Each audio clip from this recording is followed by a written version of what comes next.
Hey everyone, I just wanted to make this video on sort of my own personal commentary about the new major motion picture Cloud Atlas.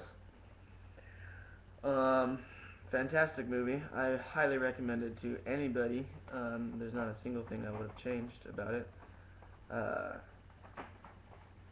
as I suspected, there are a few themes that were brought up in that movie that um, kind of flew over some people's heads. uh, at least from what I can feel in the atmosphere of the theater. Anyway, I wanted to just discuss some of those topics and themes that were discussed and portrayed in the movie. Um, the movie itself is about reincarnation uh, and does a fantastic job of demonstrating how that works, taking lives, and sometimes they're a woman, sometimes they're a man, sometimes they're gay, sometimes they're Asian. So you know what I mean?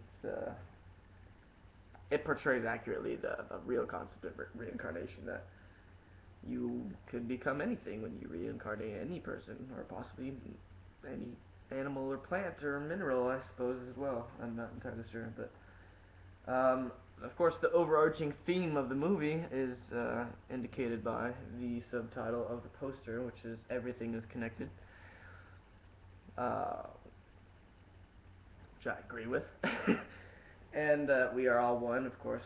If everything's connected, then we're all one. It's only logical.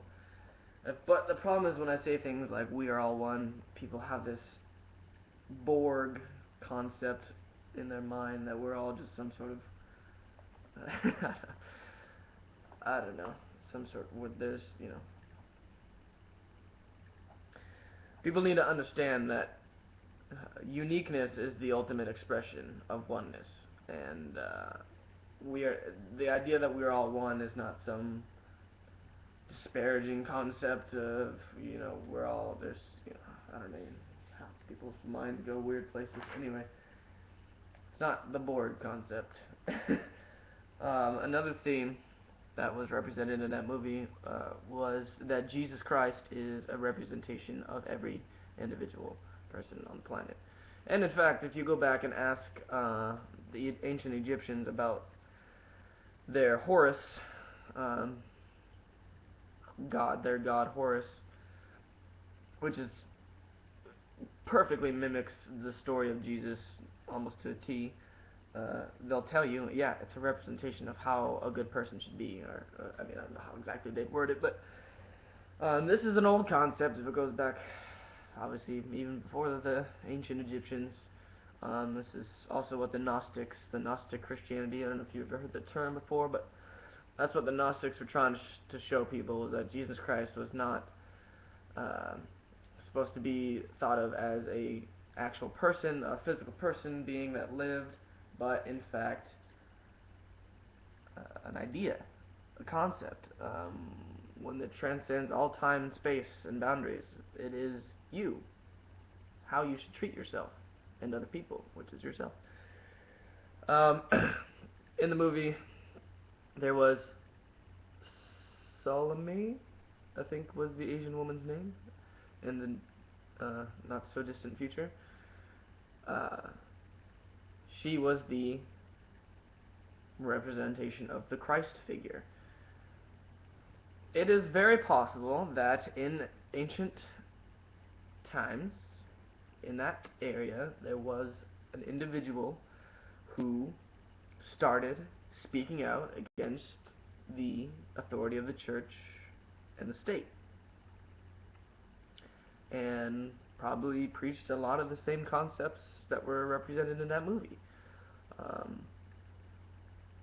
and stirred up a lot of shit. Obviously, I mean, there's a lot of debate about why the Roman Empire fell, but I think that a lot of it had to do with that particular Jesus character that we get the story from. If you remember in Cloud Atlas, in the far distant future, they're worshipping Salome, the very same Asian woman that revolted against authority in the near future. And the old man, Tom Hanks, is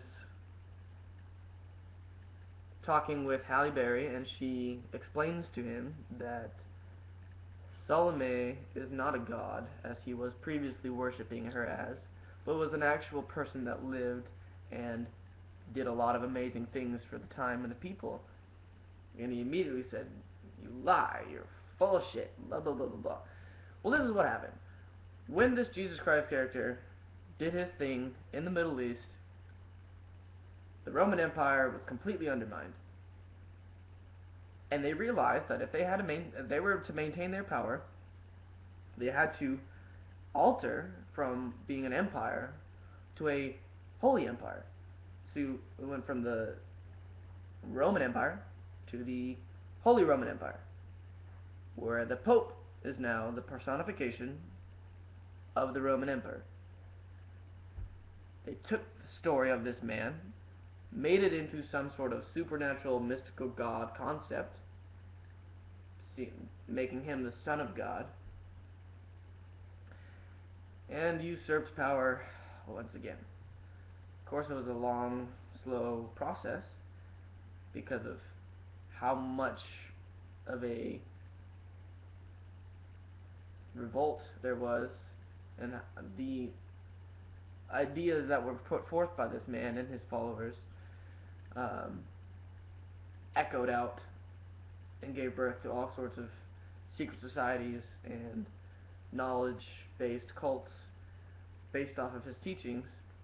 And basically the Holy Roman Catholic Church spent all of their early years doing everything that they possibly could to destroy all remnants of this particular information, which is why it went underground into secret societies and that kind of stuff,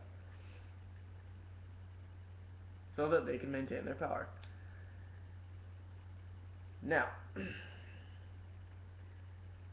getting back to the point, this movie, Cloud Atlas, is very important. And even if the majority of people that watch it don't really understand what they're seeing on a soul level, it will leave quite an impression on our consciousness, and I'm ecstatic that it is in theaters for people to watch. Honestly, the only thing that I would have changed about Cloud Atlas is throughout the entire movie they're never identifying who this force is, what this force is that's keeping humanity down. But I think if they went into that more, they probably would not have been allowed to make it a major motion picture. So, great movie. Go see it. Tell me what you think.